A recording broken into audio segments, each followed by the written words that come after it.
There you go.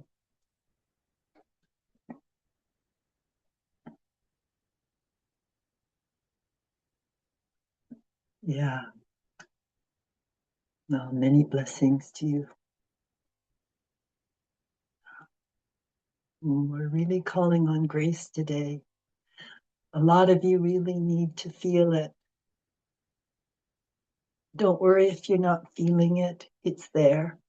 Your body is just learning how to open to it. Yeah.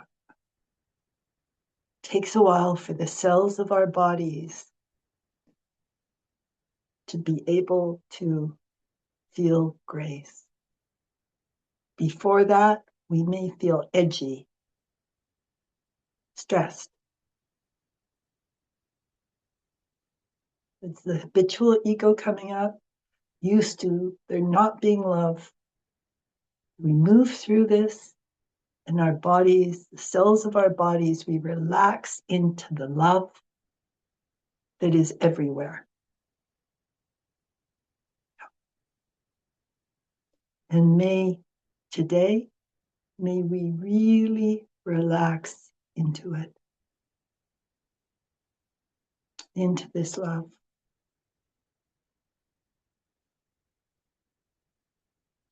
And so it is.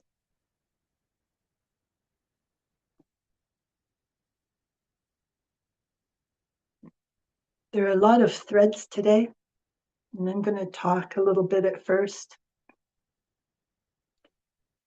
I remember when my best friend at the time, we were about 25, and she had her first baby. Maybe she was 26. And she'd been, at school and in university for years. And she was in a very competitive kind of medical program. And suddenly she went to having a baby.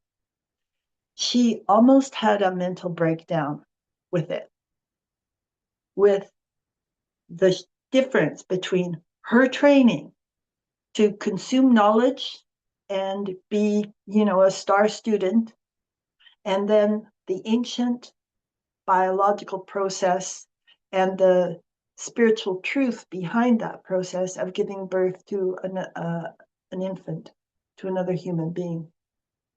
Okay, you guys, that is the stress you experience doing this work.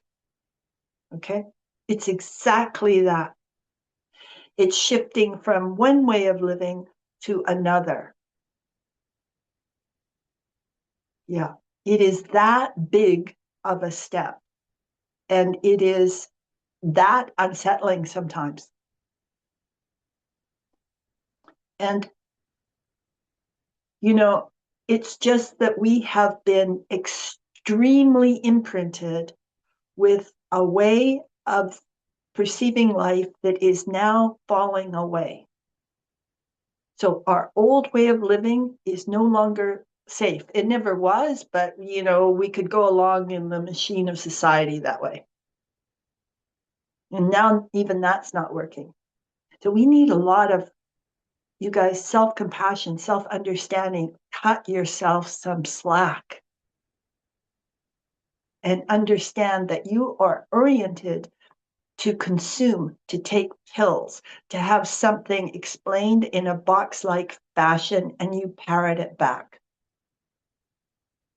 And the spiritual journey does not work like that at all. It is like giving birth. It's like pregnancy and birth. It's like it has a wisdom, the process has a wisdom far beyond us. And it will just do its thing no matter what our head is doing. And our head can scream away. And Premasudha's head has, but it's useless. So the important thing is to be very, very gentle with yourselves as much as possible with this. If you can just, this is the training to begin to allow the creator's point of view, Amma's point of view, to come in and give you a bigger perspective and more peace and more patience. Yeah. Some of you have really hit a wall. And this is why I'm slowing it down, in the sense of not in a bad way. It's sort of like, if any mom knows, if you're walking with a toddler, if you pull on that toddler and rush things and everything, you get a tantrum. Doesn't work. You walk in the baby lane with respect and love for the child. And that is kind of what we're doing, because, not that many of us have had many years on the journey. Right. Okay. Again, I want to talk about the difference between how you think life is, how you've been raised to think of life, and how it really is. And I want to talk about forests. Okay. So, we go like, okay, trees grow, and it's kind of a competitive process. The tallest tree gets the most light. There's a competition for resources and light in the forest. Okay, maybe partly, but there is a whole other thing going on. And one of the main things is that the tree actually doesn't grow through its root system as much as it draws, as it's created from the air. And I'll tell you how. There was this 16th century scientist, and he planted a tree that weighed, a willow tree, I think, and it weighed 5 pounds. And of course, I can't find that. Oh, yeah. And he had 200 pounds of dry soil. So he watered this willow for 5 years. At the end of 5 years, the tree, which had started off as a 5-pound sapling, weighed 169 pounds. So it gained 164 pounds. But when he weighed the soil, he dried out the soil and it was weighed, 2 ounces had been lost. So this tree manifested out of the air, basically, you guys. The tree draws in carbon dioxide into its leaves, and it splits basically the carbon atom from the oxygen, and it uses the carbon to make cellulose fiber, and the whole, I won't go into the whole how it's done, but basically this carbon makes the wood and the trunk and everything, and it breathes out oxygen for us. Okay, this is very different than we think. The other thing that's different is there's, across all forests, there are basically 2 strands of fungi. And through this fungi, the trees communicate with each other and even share resources. This is really, really strong. So if trees who they've got enough water, they will send water through this fungi system to other trees that are lacking it, as well as nutrients. Trees in higher nutrient soil will send the excess. Yeah, it's lovely. It's just lovely. It's love, you guys. It is love in the physical. And it's even more. Do you know that the oldest trees are called the mother trees? And they are big communicational hubs. They will be communicating with hundreds of trees. And this is just so touching. They are particularly generous to their offspring. The children, the saplings that are the children of these mother trees, get an abundance of nutrients. They get the nutrients first. or the water first before anybody else. Yeah. Remember, I've talked about how the whole universe is actually like the family in a way, that some of these principles just keep running through all aspects of our physical world. Yeah, and there it is. And of course, with the clear-cut logging, which trees are prized and get logged? The mother trees, these really huge ones. And this leaves the trees in the forest, the remaining ones, kind of orphaned. Yeah.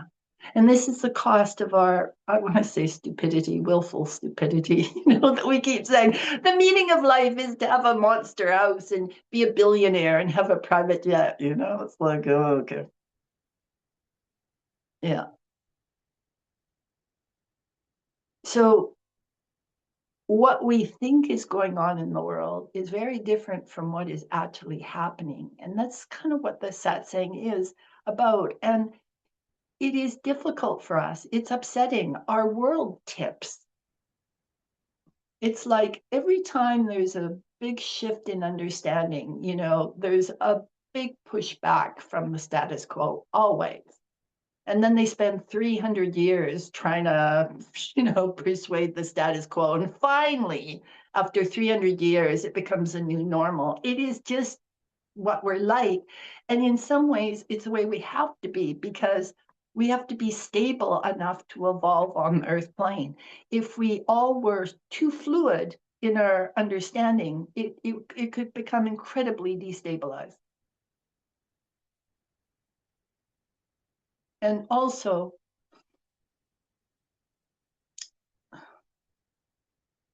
yeah, it's just life on the earth plane is like that. However, we're in this shift away from more of the old way of thinking to a new way where we stay more constantly in touch with the truth, with our true natures. And, we'll be a lot happier. But you guys, the transition is not always pleasant. And I really want to say this to you. It can be very, very uncomfortable, and sometimes we haven't had many lives of um, of training. We haven't addressed spirituality in many lives. So we may be, just like a child who comes to kindergarten very unprepared. And it's okay. It's okay. However we are, it's okay. One of the things, there's somebody in the group who's been on the journey for a while. And she's understanding more coming into the heart. So what's happening is her health is getting better. Her strength, her health. She's digesting her food better because she loves herself more. And even her hair looks sparkling. You can really spot it. Okay, this is where this work weaves first. When you're really doing it, that is what will show up first. And when you do that, then your life changes because your whole organism is beginning to vibrate at a different consciousness, at a different vibration, and at a more self-loving consciousness where you love the creator, you love and accept yourself, and by doing that, you love and accept the creator within you. Okay, this is very different from our taking a pill or 7 days to enlightenment, or, eat this food, and it's completely different.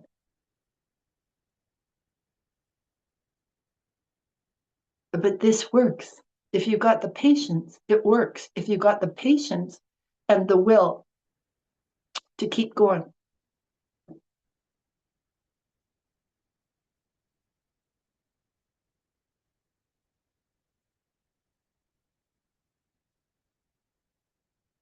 There's I remember saying somebody was talking to somebody who wanted to go into medicine, but they said, it's 5 years or 7 years. And it seems, it's too long. And the person said, those 7 years are going to pass anyway. So at the end of the 7 years, you're either going to be a doctor or not. But those 7 years will pass. And it's sort of like on the journey, we all get our deathbeds. Nothing can take that away from you guys. So it's like, how deeply do you want to live? Do you want to live with this full understanding that you're responsible and you're going to get your own deathbed? And whatever unresolved garbage you've got will come up then, but you can do it now so that you have an accepting, transcendent deathbed rather than one where you're scared and all the old stuff is coming up. And yet, at the same time, when I say this stuff, I mean, I can feel you guys going, oh, and I'm not wanting to push you at all. Like the opposite. Opposite. I actually want to hold you. I just want to hold you, especially today or in the next while, just kind of hold you so you can catch your breath, calm down, and realize the spiritual journey is just weird. But as you go through it, your understanding will grow and you'll see the beauty in it and you'll see why things had to happen.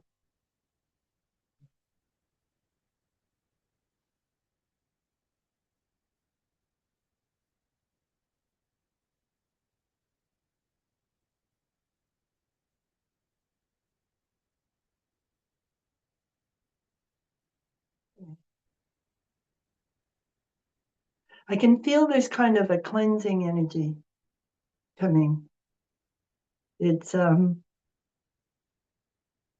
of like I'm seeing it like a spring, water, a spring of pure water, pure energy that is uh, sort of, even though some of you are caught in your armor, this spring of clear energy has made a hole in it, kind of there's a crack in it. Right. And that's everything. Once you get that crack, that little flow, that little sense of the bigger understanding, then the whole armor will fade away. You get a sense of the bigger love, so you can kind of relax. Yeah. See, you guys, with the words, like the brilliance of Amma hugging. I mean, I see it more and more because the words, it's just like with my friend, with her 7 or 8 years doing, very intense study. And then she has a baby. And it's exactly what I'm trying to help you guys, help you have this baby, help you relax into the baby of your new understanding, of a more soul-based understanding.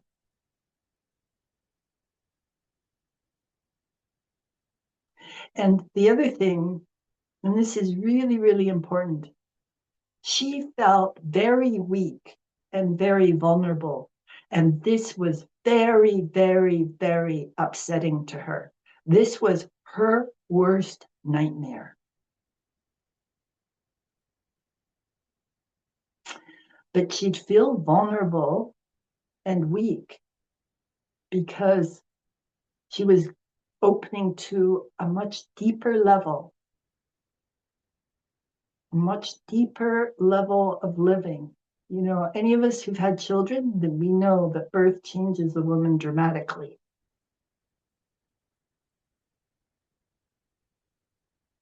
Before the birth process, she's a woman, and after the birth process, she's a mother with a very different psychology.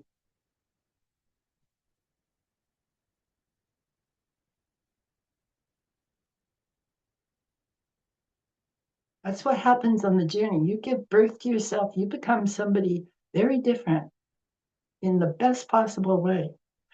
But those feelings of vulnerability and weakness will come up. Okay, you guys, these feelings are underneath our egos.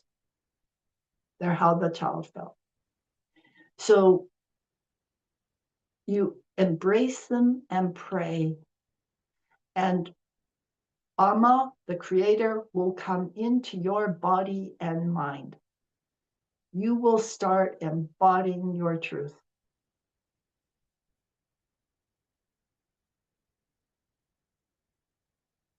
Cut yourself some slack. Take naps, whatever you need to do, whatever you need to do. But keep taking those feelings of vulnerability and weakness to the creator. Because if you really do it, the creator will come through with enormous strength. You will start feeling the invincible nature of your soul.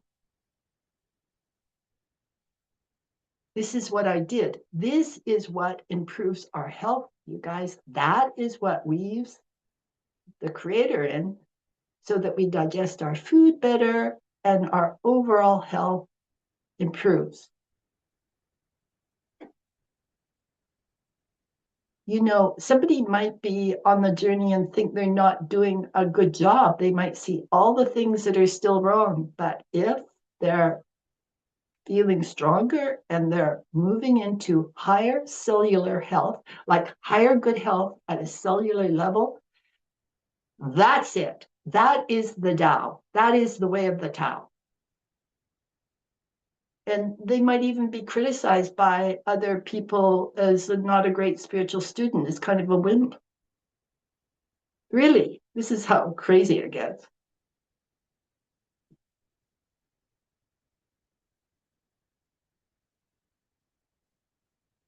This work is very Zen, and it's very much the way of the Tao.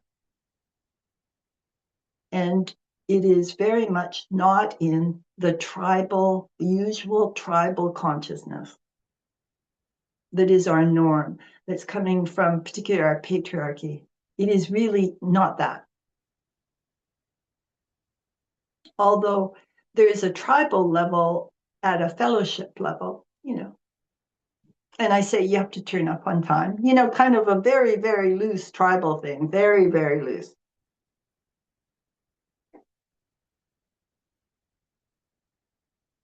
And this is the thing that we are almost learning disabled in. We know about the tribal level.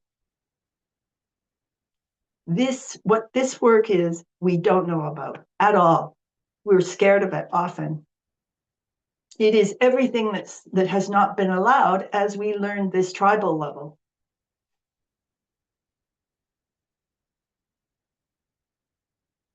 And Premasudha would say that's why it's so precious. Really. Yeah.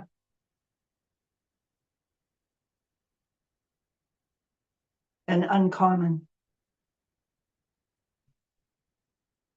You know, Rumi has a beautiful, beautiful poem about how, you know, as you keep going on the journey, what happens is the creator pulls the thorn out of your hand and sends you to a rose-scented land. That's what love does, you guys. Pulls the thorn out of our hand and sends us to a rose-filled land. That's it. But if you believe in the thorn and your hand more than you're open to the possibility of a rose-filled land, you're going to stay there. You're not going to you're not going to let yourself be moved into the rose-filled land. You'll argue, believe me. I know it well. Yeah, right.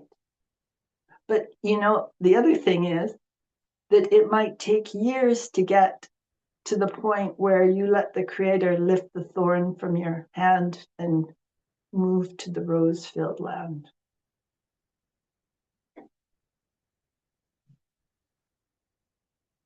And Amma says that sometimes we have to use a thorn to dislodge the thorn.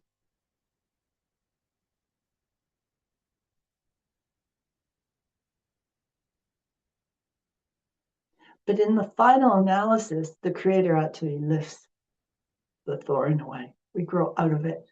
We grow out of that way of thinking. You just grow beyond it.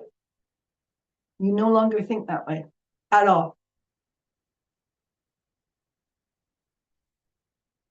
And that's what's hard for us to imagine, like thinking so differently. In fact, you know what? Enlightenment, you know, all the journey is you change your ideas about yourself.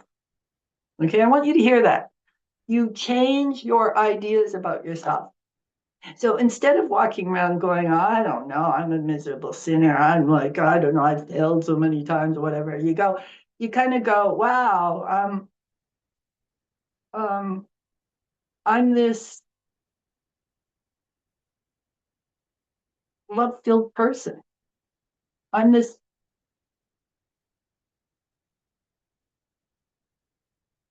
gift. You feel the gift.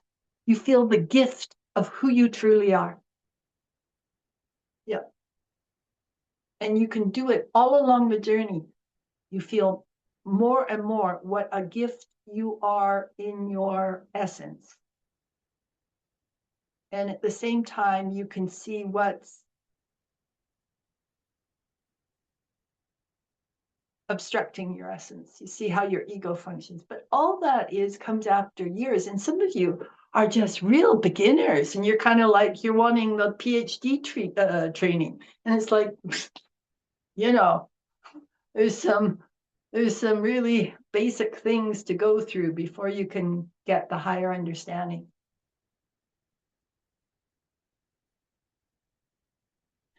One of the things in Aboriginal cultures, you guys, there is often sort of one initiation available, say, to young men. You know, there's one practice where they're like put up on the top of a mountain, there's no food or drink for 3 days. And if the young man taps into the transcendent, you know, prays to God in his discomfiture and abandonment and loneliness, and taps into something, then he gets through it. But what also can happen is somebody doesn't get through it and they're left emotionally crippled. They're like a half-born shaman and they're stuck there. Yeah. And in these cultures, you'd be stuck there. And what would happen is they would either be taken care of by the tribe for the rest of their life, or in some cases, they were killed because it was considered that it would hurt the genetics of the tribe, that it would, you know, having people who'd refused this initiation and were then, you know, basically stuck in mental illness. They couldn't function properly. Okay, but the great thing about our culture is we don't have these initiations, but there is no ceiling, and you have many, many kicks at the can. You have many, many times to try.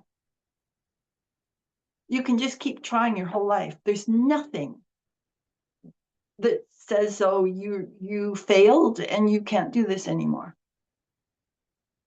You just keep going. So in Premasudha's example, I just went through it all and just didn't stop.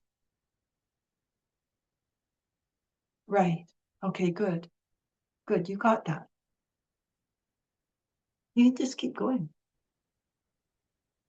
And you can finish with the teacher and start with another one. It's like, you know, but you got to be careful that you just don't go around to different teachers. And then when your ego's challenged, you disconnect and go to another teacher. I'm not talking about that. But there's some, like, I couldn't go farther with Abraham. I needed Amma. I had to find a new teacher.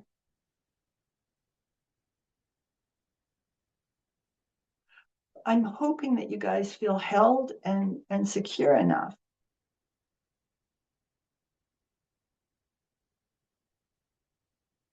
Safe enough.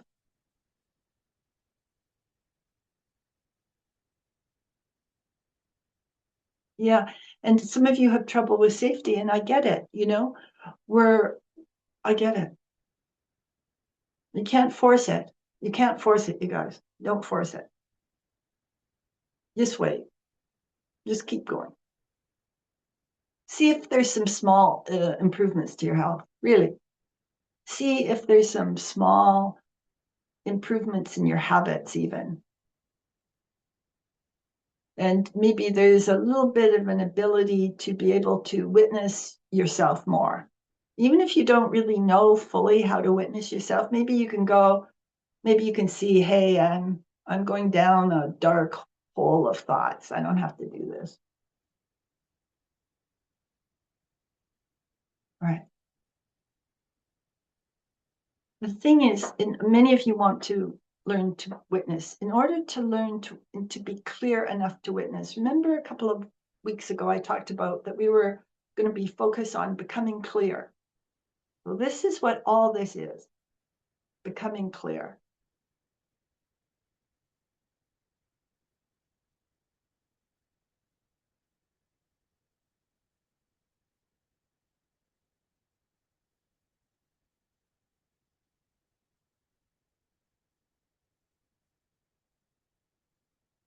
You can't really become the witness. You cannot engage in the witness consciousness until you've tapped into your soul, until you've gone deep enough that you've tapped into your true energy and you can tell the difference between your ego and your true energy. At least a little bit. Many of you haven't done that. And you guys, bottom line, it will hurt. Okay.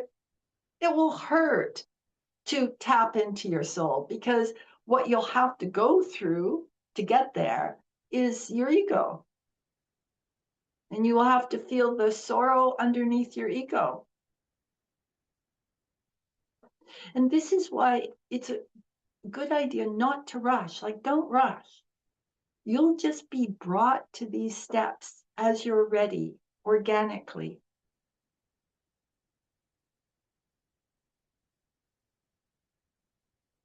And you need time to have dreams, to work something out in your dreams, to maybe have a friendship, a relation. Who knows? Go see Amma, get a hug. It's the best. Who knows what you have to go through? But I'll tell you, you won't move into witnessing until you do this.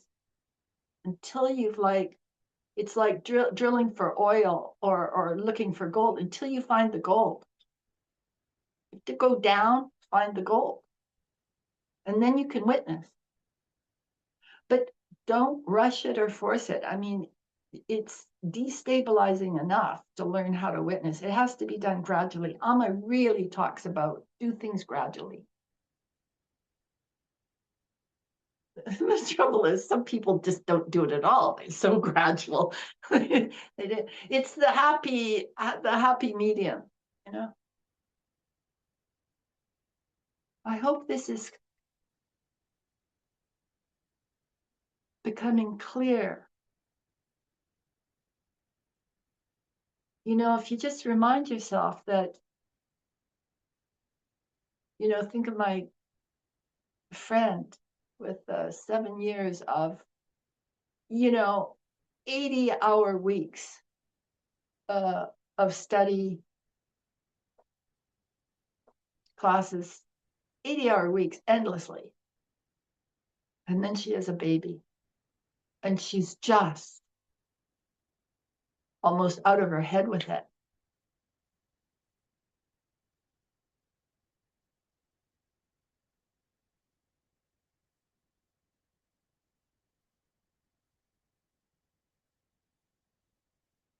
It's like learning to look at the world differently, gradually. It's like what I'm telling you about the trees and some of the scientific processes behind our reality to help you see that everything is not as it looks. Same with the journey.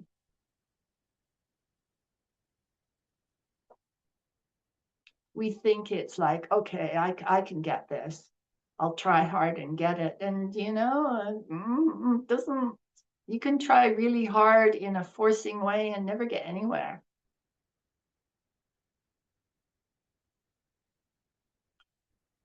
Please understand, the Creator has an intelligence that you don't know fully. Can I put it tactfully like that? I'm not saying be humble. I'm saying maybe this Creator has an intelligence that you don't know about. And it will, if you want to know the Creator will show you how to. The Creator will do it for you. The Creator will make sure that you have your opening if you really, really want it. You basically can't avoid it if you really want it and you just keep going. Right. I'll tell you something that's really valued in heaven, from heaven, is there was a woman, I've mentioned this before, about 50 years ago, before there was any kind of spiritual awakening. And she'd had an opening, but she didn't know what it was. She didn't have the access to the Eastern literature or anything. So this woman spent, and this is one of the saddest stories I've ever heard, spent about 25 years going around to therapists looking for help. And she didn't get it because she was talking about levels of pain and understanding that are beyond the conventional therapist's know-how. Now, from heaven's perspective, because this woman didn't turn away, she kept going, she kept trying, even though it seemed that the reward for doing it was just breadcrumbs.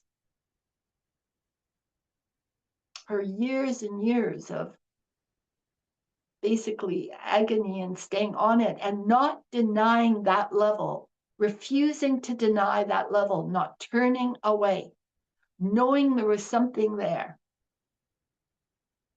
And then when she died, and I don't know what her deathbed was like. Maybe she made a huge leap.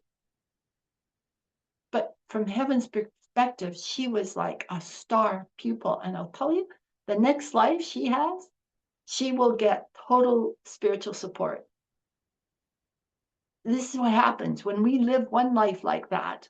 The next life, the problem is solved and the answers are woven in closely. Yeah, you guys, we have impact. What we do matters and it has impact. And we're love. And if we're going the right way, like, towards the Creator, which is the source of everything and true reality, then the Creator, like, we take one step for the Creator and 1,000 steps, or one step to Amma does 1,000 steps for us. We might not see them. You guys don't always know what even Premasudha is doing for you. Yeah, you don't know. It's okay. It's okay. It's my bliss. It's okay.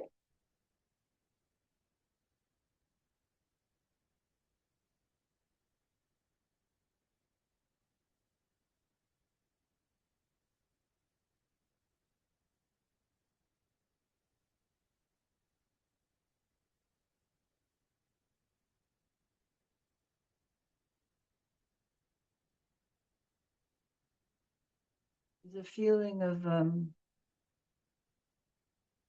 a seed sprouting very gently in the heart.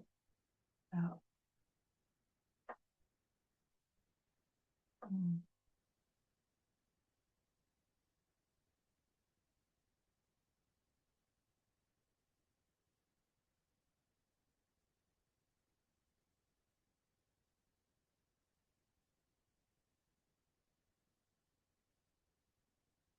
There's no rush, you guys.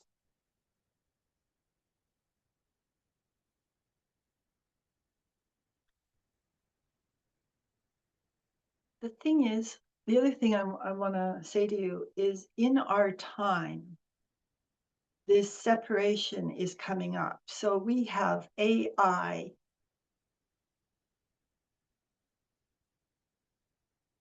and we have humanity. Like we're playing it out. In a way, I see like AI like a runaway ego that may turn around and try to kill us, and if if it's used properly, it can help us. And our egos, the more as we go on the journey, the more we go on the journey, the more our ego tries to help us, you guys. There's a point in the journey about halfway through, maybe a little later than that. There's a point where the ego shifts and it tries to help on the spiritual journey. And the joke is, its help is very clumsy. It's like a little kid trying to help you make dinner. And it's like, it actually slows down the whole process. You have to deal with the errors. So that's what happens. And then as you deal with the errors of this ego, it dies. It dies in a complete way. Even its attempts to help aren't good enough. So it just gives up and dies. Jema. Yeah. All this takes, like I said, Amma likes a slow journey with a self-realization in old age. It's like the slow journey is a stable journey. It's safer than trying to push the river.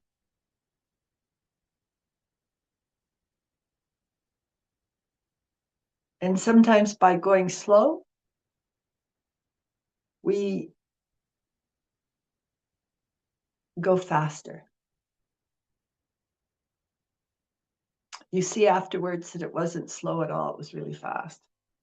And maybe you do a shift of 25 lives that involve misunderstandings of 25 lives. And that's why it seemed slow or why you felt like you plateaued.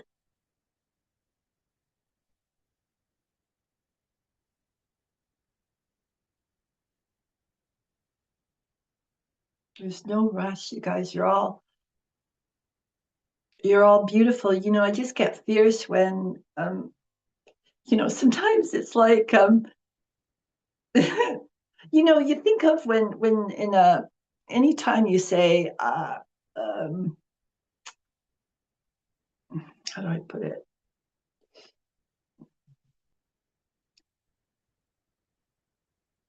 I'll put it, avatars are the most patient because they know you'll do it this life or the next. Premasudha is not as patient as an avatar, but I'm pretty patient. I am. I'm pretty patient. And sometimes it's really good for people if I am a little tough with them. It's sort of like a really gentle, patient person finally getting tough, and it's like overdue. It's good. It's good that they are tough. Yeah. Yeah. And there's never any criticism if I'm tough. It's like,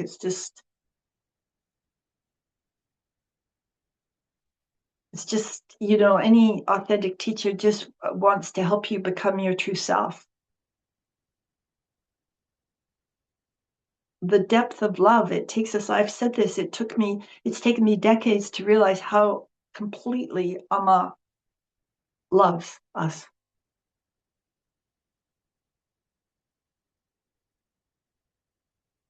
From the center of the earth to the stars and back and all around.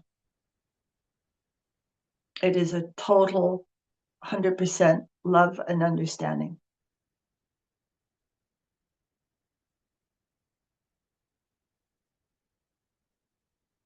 The struggle for many of us is to understand that the voice in our head that we're listening to is the ego. It's exactly the thing the teacher's trying to help you see through. And sometimes it's talking to you and you're really identifying with it.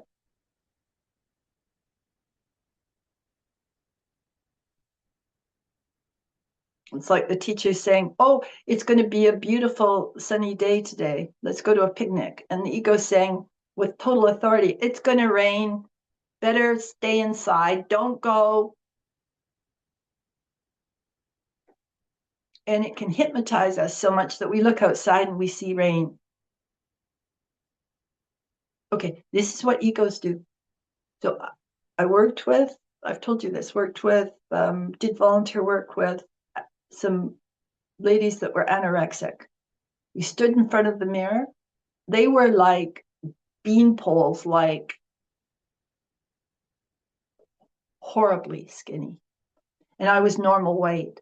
And they both said I was so skinny and they were fat. That's what they were hallucinating. This is what our ego can do. It's like really, it's kind of psychotic what our egos can do. It's like a minor level of psychosis. But we have to see it. We have to step aside from the ego and see it. For example, my son, I dared my son to drop off like a huge diving board, like a really high one. And I said, I'll do it if you do it, never thinking he'd do it. And he did it. And he came back down and he said, well, it's your turn. You promised. And I went, no, I didn't. And I totally, for that moment, felt I'd never promised. And then I had this vague kind of little tiny, tiny voice going, you did. And then I vaguely remembered promising. And he's standing in front of me going, Mom, yeah. And this is our ego. My fear. I mean, I didn't want to dive. I ended up jumping off this diving board, terrified on my tree. I think I crawled onto it. But this is how deluded we can be. And this is why I talk about be humble enough to make room for possible delusion coming from the ego. Take your time. There's no rush. And at the same time, I don't want you to doubt yourself horribly. Just keeping a little window or door open to maybe I'm deluded. That's it. That's all you need to do. And then pray to the Creator. Pray to Amma to show you the truth. This is what I did. Show me the truth, please. Show me the truth. Show me the truth over and over and over again. And this is how I saw how deluded I was. The truth was Premasudha was pretty deluded by her ego a lot of the time. Yeah. But I wasn't, I had this silent spring of inspiration coming through that was absolutely true. So we're both, you guys, we're both. Anyway, please, there's no rush. Some of you are pushing yourselves really, really hard. Please don't. Just breathe. Try to be present during the day. Just relax. Write in your journals.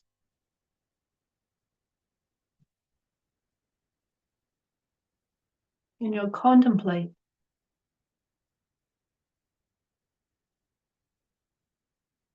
That's good use of our heads if we contemplate true reality. Contemplate God.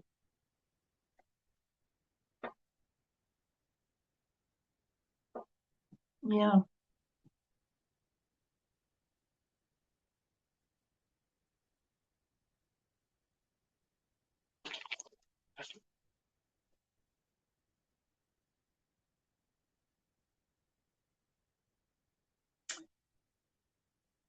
What happens when we witness? We become the wound, you guys. To learn how to witness, you have to become the wound.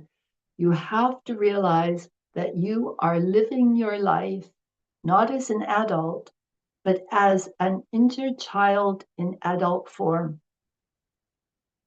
And when you realize that, you will be able to witness. This is what's painful for us to become the wound, to realize that we've never been grown up. We have just repeated our childhood patterns endlessly.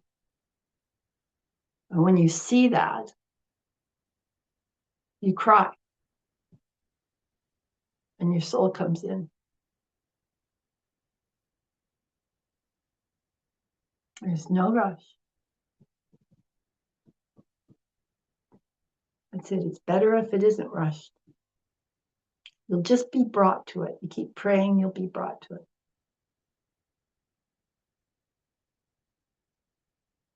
So it isn't like taking an attitude to your injured child. You're not going, well, this is my injured child and this is my adulterer. And you realize you're just this walking wound. And you turn to God for comfort. You turn to the Creator for comfort constantly. And this illumination comes in, this understanding. And you see when you're functioning from your ego, and you see when you're functioning from your truth. But there's no rush, you guys. Yeah. Just the words, to the extent that even just the words carry love, then, you're all rooted in this love and the satsang. You're all hooked up to the IV. It's all good.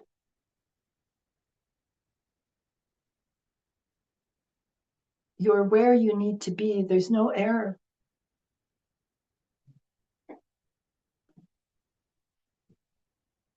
I'm going to open up now. I've said really what I wanted to say. And, or, what was coming up to be spoken at the satsang. That's more the truth of it. And I wanted, Gerald had a very touching experience in the last weeks. And he was going to send me kind of a response, about the effect of the prayers. And I said, oh, why not speak to the satsang just about your experience and how it was? Because I know you were so deeply engaged on so many levels. Yeah. And it was a really important initiation. Yeah, on all levels, genetics, spiritual, everything. Yeah, so I just come forward with whatever is wanting to be said, Gerald. Yeah. Yeah, yeah, thanks.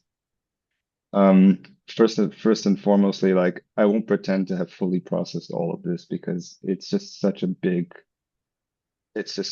thing, but I will definitely try to be as concise and as very heart-centered as possible because I really do feel quite good actually. I really do feel quite Yeah. open, Mhm. more open to the creator basically. I mean, Yeah.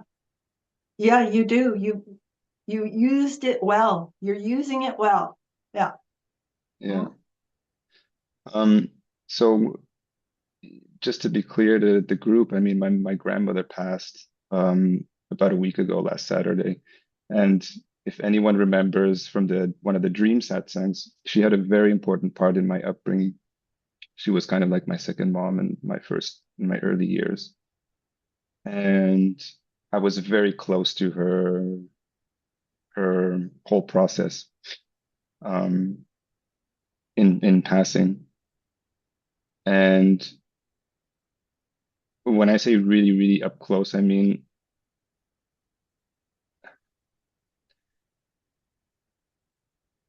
like I basically was there for her from when she was in the hospital. She went back home and she literally, took her last breath in my arms. And it really felt so challenging, but so rewarding to be able to feel this overwhelming, like maternal love, feminine, I can't put my finger on it, but it's just such a very big, like I just felt like the same kind of energy of Amma, just like this love, this unconditional love from whatever our souls agreed in this life to just her gifting me with that kind of love when my mom wasn't able to be there to take care of me in my early years. And then me just knowing that I would be there for her, unconditionally in her last moments, and to witness that there's just so much love around death, that death is actually not a scary, not in the way of like that, I and I guess our whole society is raised to, fear it, and like that the mystery of it, and just going through it and just feeling it and being present all the time, and just taking everything that would come up to Amma. Just, sometimes I would feel, oh, maybe I'm not doing this right, or maybe I'm forcing too much food in her or something when she doesn't want to eat. And then I would just take it up to Amma, and she'd be like, "It's okay. You're doing your best. You're human. You're human. That's part of this too. Yeah. That's part of Yeah. this too." A lot of it. Uh-huh. Yeah. Um, and then just the whole divine timing of everything. So her last day, um, like we had already kind of noticed that, she was refusing food and drink and medication and everything, and she was declining. But we had already scheduled a call with the family overseas in Bolivia, and also with the family here present in Canada, to just be present with her, because we kind of felt that we felt it in our in our hearts that she was wanting to say goodbye. And the call had already been, we had already set a time and a date for it. But, she literally passed with us, like probably in the moments either before or during the call. And everybody was around her, around the bed and in the call, and everybody said, because, the hearing is the last sense to leave.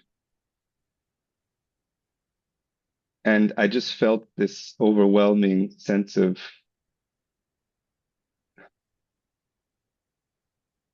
I don't know, like honor. I can't put anything else to it, just sense of honor of being able to send her off that way, with love, being able to be there and just in her own home, away from all these beeping distractions and unfamiliar things that probably scared her in the hospital at that age. And that just gave me so much, I don't know, can't trust. Yeah, trust that everything is as it should be. And we're just It's always not doing our unlike best. birth. It's not unlike birth, being with somebody at the end. It's like the same kind of energy. Yeah, yeah, Yeah. I mean, one's happier, one's sadder, but it's the same communication to the divine. The same opening to the heavens is going on. Yeah. Yeah.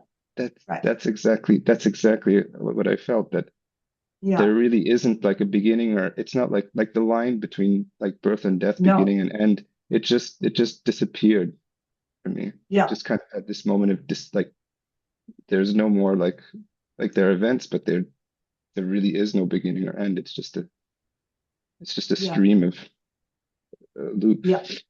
And I had a really Yeah. important moment yesterday because yesterday was the service. So I just Oh, really okay. fresh from this yesterday evening.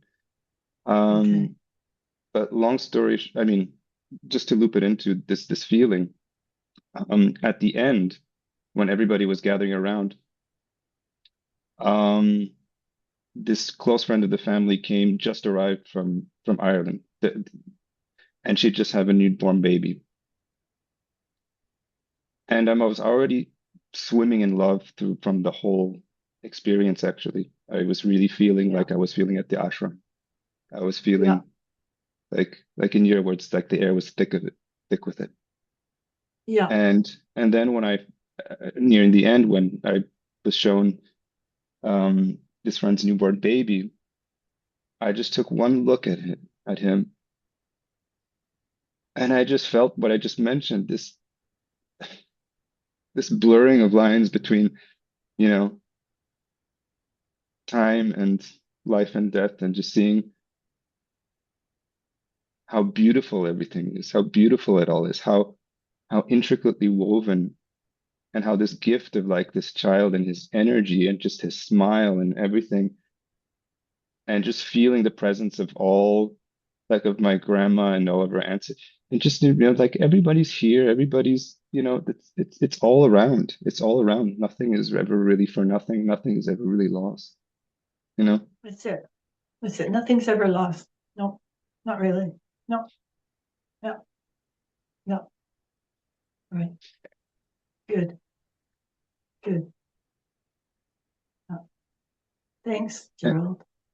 yeah, Yeah. I mean, I would just want to say that, like, I just want to say one more thing, and that Yeah. to your point of asking Amma for strength. And I had a really lot on my shoulders, to be very honest. I mean, I wrote the eulogy and I delivered like the first part of the eulogy, and among other things. And I kept asking Amma, give me the strength for this, show me the strength for it, show me that I have it in me to do this. Yeah. And the more that I asked, the more that I felt this kind of like energy just coming through into my feet, like my feet were like roots, and but also my crown chakra was opening up, and I felt really held. I just felt really held when I was speaking. And then everybody told me, or not everybody, but many people would, they tell you how, they're sorry, and and they would give comments about how I spoke. And I think previously I would have had maybe a hard time getting, feedback about such a thing. But I feel like my life has just prepared me so much. This divine orchestration of everything that I've lived so far up into this point. And I just felt this genuinity of people saying, "Hey, you did great. We really it touched me. They really felt that Yeah.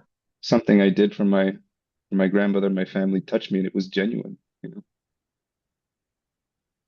Do you want to talk about at all about your grandmother and her getting access to spiritual teachings next life at all? Absolutely. Yeah, if it's okay with you. Yeah, Yeah. yeah, Yeah. yeah, Of course. yeah. That was really touching what you told me about that, and it touched me particularly because one of these wounds that I've been carrying has been around religion and religiosity and organized religion. And particularly, like, let's say, let's stick to in this life. I'd always felt quite different. And, let's just say about something simple as being gay, and how that is kind of how it was viewed in the Catholic faith that I was raised. That was one thing. But my grandmother, she became a Jehovah's Witness. And um, it wasn't in early childhood. It happened at some point in late childhood, early early tweens. But I remember when that happened, you know, I did feel as a child that that put some kind of, distance, that put some kind of that was a challenge for the family. Um, but she never was absent. Like we weren't estranged. Like she was still present in our lives. But she would always, you know, well intentioned, but she would, try to, this might sound a bit crass, but trying to bring me on board, she would give me magazines Sure. and things like that about the faith, about Jehovah's Witness. And I remember feeling very uncomfortable because I didn't feel like she was doing that, on autopilot. There was something about it, but it still made me feel like I had this inner knowing that it was misguided. There was something misguided Right. about it. Yeah. And at that time I couldn't put my finger on it, but I still loved her anyways. I still, Right. I didn't lash out, or I didn't really, you know, say terrible things about what I knew about them, Okay. or Okay. any of Okay. that. Yeah. But that's why Yeah. it really touched me, because I Gerald, really, yeah, sweet one, just a little more concise, okay? Because maybe there are a couple of other people who want to speak too. So with great sure. respect, I'm like, and I I know, I honor know, the process. It's all I good. know, I It's know. like, yeah, Yeah. just, Okay, but that was the point, really. That was the point that, yeah, with her not having, I inherently felt this something was missing from her that she wanted so badly. And yeah, now yeah, that yeah, you were so lovingly involved in this process of helping her, and that came up, that in the next life she would have, quality teachers, that yeah, really gave me such peace and comfort, and just it just all felt so right. It just gave me so much, so much, so much joy, and it's heart yeah. expanding feelings. It's right here where, people are dying, that actually there's a lot of good spiritual work that can happen. So Gerald asked Premasudha to assist, and that's what worked with is to, I could feel this kind of spiritual desert, of, so it was as she deeply wanted, it just saved her 20 lives, really. It just felt like it saved her so many lives. This little intervention to assist her to just, drop baggage. And also, I could feel this whole life being set up where she would have high quality spiritual teachers, like not almost like on the same block. It was just set up so closely. And also I could feel the impact on Gerald, right? And you acknowledge that there's impact, like it was almost, when somebody with our genetic line dumps old, not helpful ways, the the whole genetic line gets influenced. Yeah, and especially with this close bond with, like, she's almost, a mother. So yeah, so it was very rewarding, and I was so grateful that Gerald, you know, contacted me during this, and I was able to bring this. Yeah, and it just gave me a very expansive feeling, and I helped her, just clear some misunderstandings, and it was a whole hoot to how that happened. It's like she was letting some misunderstandings go, but then she felt as if she tried to paint them with blue paint. She was letting these misunderstandings go, and they were going to be dissolving very soon. She'd let them, but she was like trying to fix them, trying to hide them, trying to deny them. It was like, and so I spoke with her, I said, it's okay, they're going. And she was like, oh, I don't have to fix or do. I can just relax into this loving. Yeah. You guys, that's how, this is the bigger truth. And when people pass over, they often try to keep doing the same things until they let go of them. Yeah. Anyway, Gerald, thank you. I can feel you're kind of getting a blast now. You're getting the love. I can feel it. Yeah, right. Yeah. It's you guys, to understand how much Amma holds us, okay? How much love she holds us in, and to a infinitesimal degree. This is what Premasudha does too. I hold you in this love. Yeah, and it's way bigger than you understand. But that's the gig. That's the training. Right. And when you let yourselves be biddable, it's like when I'm saying, "Oh, Gerald, Gerald, you're biddable. You let yourself be, it's good." Yeah, yeah. Thank you so much, Premasudha. I just had to Oh, say it thank you, because really Gerald. Thank you. you helped me to really feel this bigger than, it's much bigger than just the It's bigness much of it. bigger than us. You Yes. guys, it's like bowing down to Amma's feet is genuflecting to the mystery. She is not her body. Genuflect to the mystery. Bowing to her feet is genuflecting to the mystery. All the time, we don't know what's going on here.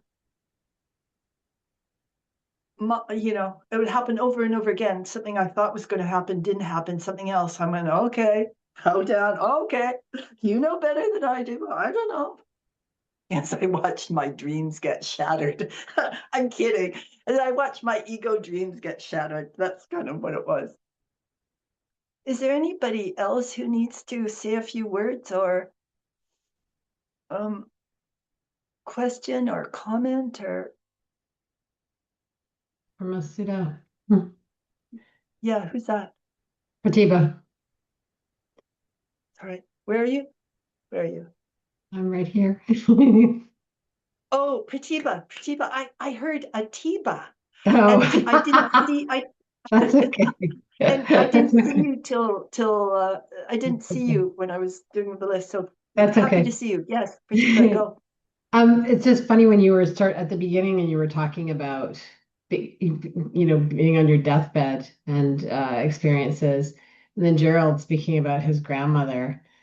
And Yeah. it's funny, when I came in, for some reason, I felt strongly to share this, that I now feel that everything that comes my way, no matter what it is for my understanding, no matter what. And so Yes. I came across this show about a woman in Denmark who started an old folks' home for people with dementia because of how terribly they get treated and how many drugs Yes. they put them on. Yes. And I watched this and I thought, why am I watching this? And I could even feel my body at the time when I'm watching it going, oh, I don't want to see this. I don't want to see, Right. I don't want to look at something about death. And so for the first 5 minutes, I made myself watch it, and then I just felt completely pulled into it. And what I thought was so kind of, it just ties into everything that Gerald was saying, because that's how I felt at the end of it, was just this feeling of like it's all a circle. It's all, there's no end and beginning.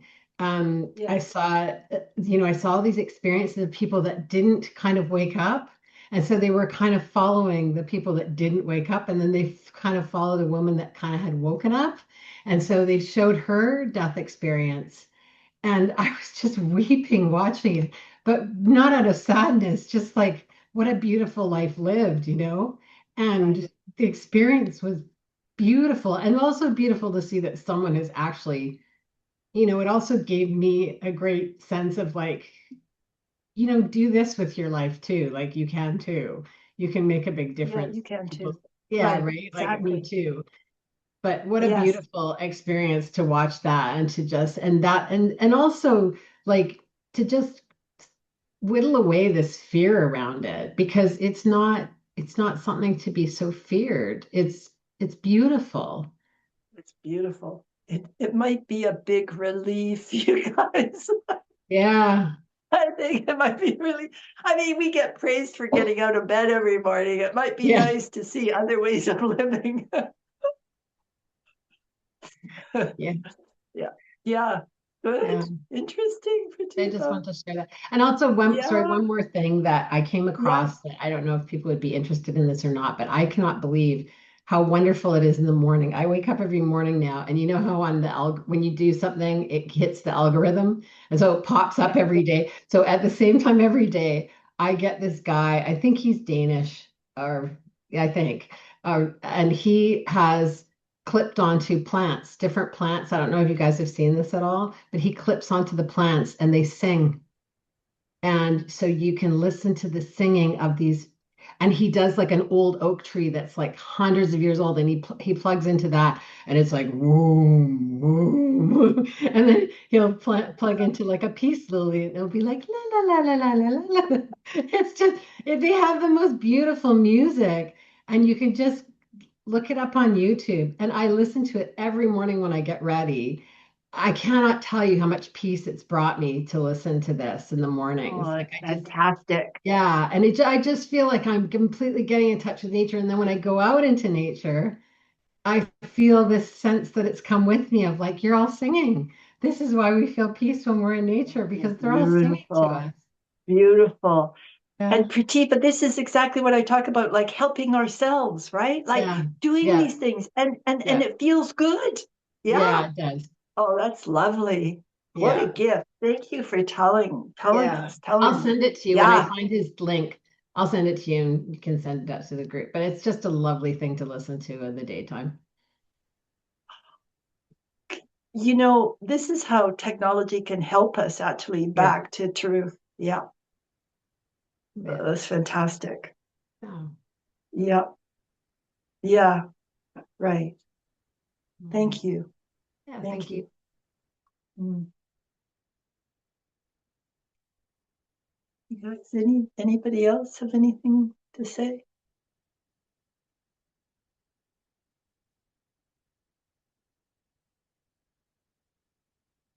Just anything is okay, you guys.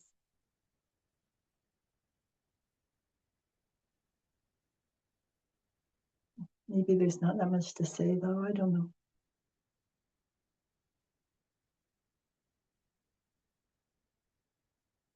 It's always a blessing to meet with you guys energetically like this. Oh. And it's such an honor to be allowed into, support and assist.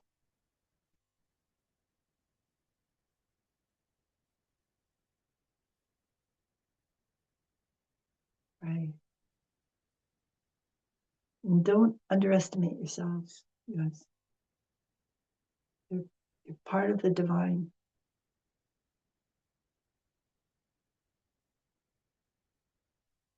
Okay. Last call.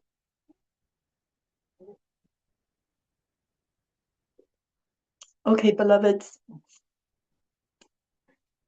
Next week, there's no satsang because Swamiji is coming to Seattle.